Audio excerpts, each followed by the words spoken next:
अध्यक्ष महोदय, मैं आज ऐसे विषय पर बोलने जा रहा हूं जो देश के सामने एक बहुत बड़ी समस्या बनी हुई है। आजकल कृषि पर बहस चल रही है। मैं इस बहस को बहुत ध्यान से सुन रहा हूँ। कई लोगों ने तो सरकार की बड़ी प्रशंसा की है कि वह बहुत ही अच्छा काम कर रही है।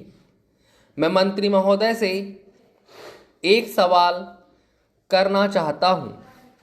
मार्च में मंत्री महोदय ने एक प्रश्न के उत्तर में कहा था कि 2 सालों में हमारा देश आत्मनिर्भर हो जाएगा।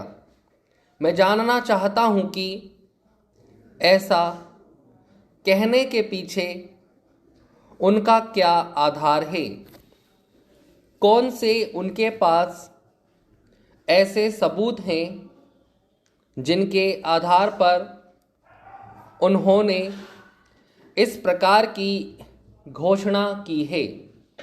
मैं चाहता हूं कि जब वे उत्तर दें तो इस बात की चर्चा अवश्य करें। सभापति महोदय, आप जानते हैं कि इस देश में 80% लोग खेती करते हैं और उसके बाद भी आज हमारे देश का सम्मान दूसरे देशों में बिल्कुल नहीं है। आज हम दूसरे देशों में भिखारियों के नाम से पुकारे जाते हैं।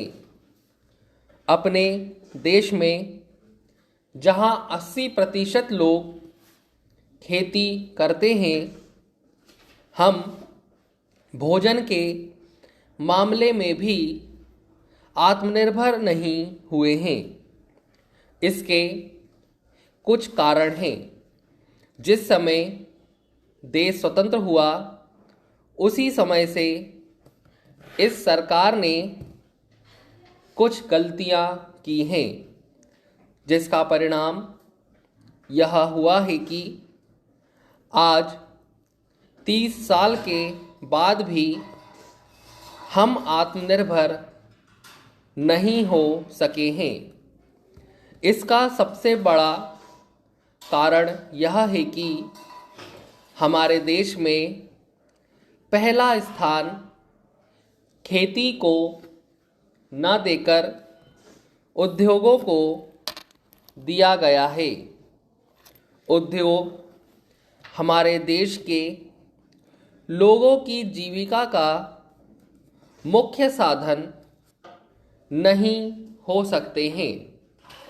भोजन की समस्या के हल के लिए जिन जिन वस्तुओं की आवश्यकता है उसकी ओर हमें ध्यान देना चाहिए।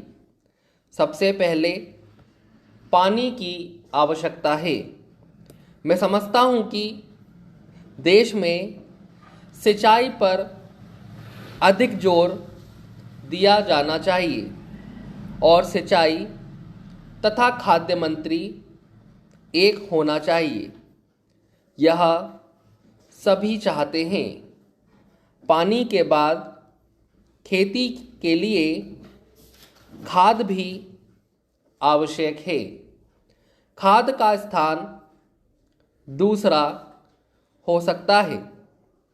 आज देश में खाद की बात काफ़ी जोर देकर कही जाती है। कहा जाता है कि उपज को बढ़ाने के लिए खाद की आवश्यकता है।